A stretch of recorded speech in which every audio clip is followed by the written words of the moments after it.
Hello friends, welcome, and I'm so excited to tell you that I have finally done it. I have proved once and for all that The Sims 4 lacks consequences and is by far the easiest Sims game. How, you may ask? Well, I created a family of 6, including special guest star Miwo, and I conducted the exact same let them run amok for several hours experiment on each household in each version of The Sims. So, enough of my blathering, let me just show you what happened. So in The Sims 1, it really only took a few days for the mother, Jenny, to start a massive fire that burned down the entire family except for the little girl and poor little Miwo, which then the little girl Jasmine spent the rest of her time crying at their graves until she starved to death. And poor Miwo was left by herself until she literally ran out of mice to catch because there was no one to feed her because her whole family had been burned or starved. So luckily I stopped playing before she starved, but trust me that Miwo would have also starved. And this was all within 2 hours of playing, pretty much just on normal speed. The Sims 2 here, within about 60 seconds, it was like all hell broke loose, and the cat had already destroyed the couch, their marriage was ruined, and, things weren't going well.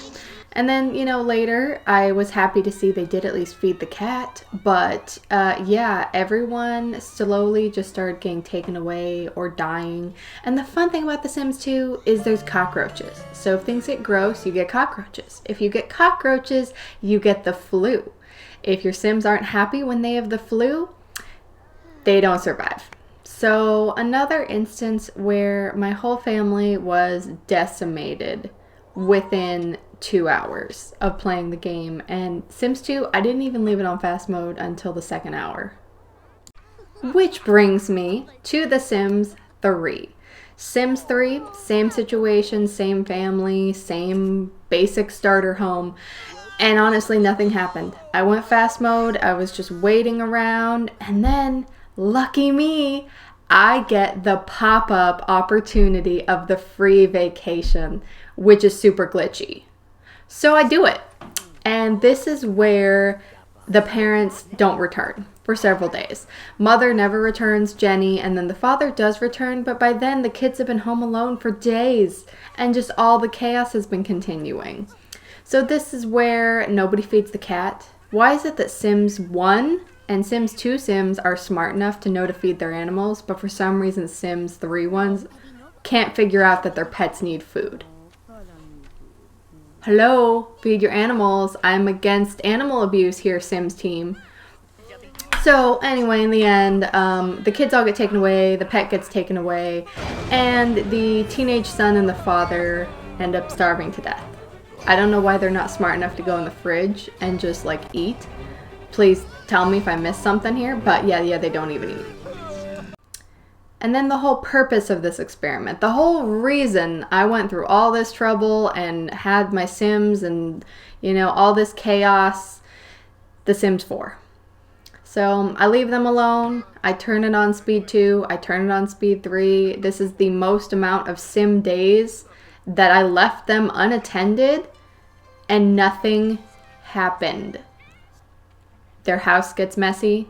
They have dishes everywhere. Every once in a while, people are stinky, people are upset, whatever. They don't feed the cat, but the cat at least is smart enough to get up on the counter and eat rotten food. Feed the cat. So nothing happened. In Sims 1 through 3, which I will say 3 did require a little bit of glitchy gameplay, but all of our Sims, they died, they got taken away, all sorts of terrible things happened, consequences for my gameplay and the way I was playing, which was really not at all. I just let them run amok. But I made the same family, I gave them the same personalities as close as I could, and I gave them the same relationships and the same type of starter home with the same tools to have the same gameplay. And The Sims 4 is the only game that there were no consequences. There were no consequences for my actions. It didn't matter that I just let them do whatever they wanted. And, you know, like, you can say Sims are smarter, but even when they started a fire, they just all immediately ran and put it out. It's not like there was a fire department that showed up or anything, because, you know, that wasn't in the base game. And even though they're there now, you know, it didn't matter. And really, this is where there's just nothing of substance. Like Sims 1, Sims 2, even a little bit in Sims 3, I felt something. I felt terrible for what I was doing. I felt terrible that I was not helping these Sims succeed. I did not help them thrive, and I had to face the consequences for that. And it was heartbreaking. It was honestly really heartbreaking with what happened to my families and just watching that go down. Whereas The Sims 4, it didn't matter. It was like how even in Animal Crossing now, if you don't play for a few days, there's no way your people are moving away, which I like that feature. Please nobody change that. But The Sims 4, I need something. I need consequence. I don't want to ramble on for too long. I feel like my point has been proven. So if you want to watch the full versions of any of these gameplays, they'll be posting here shortly. You'll be able to watch me play Sims 4 through Sims 1. And thanks, for watching, and happy simming.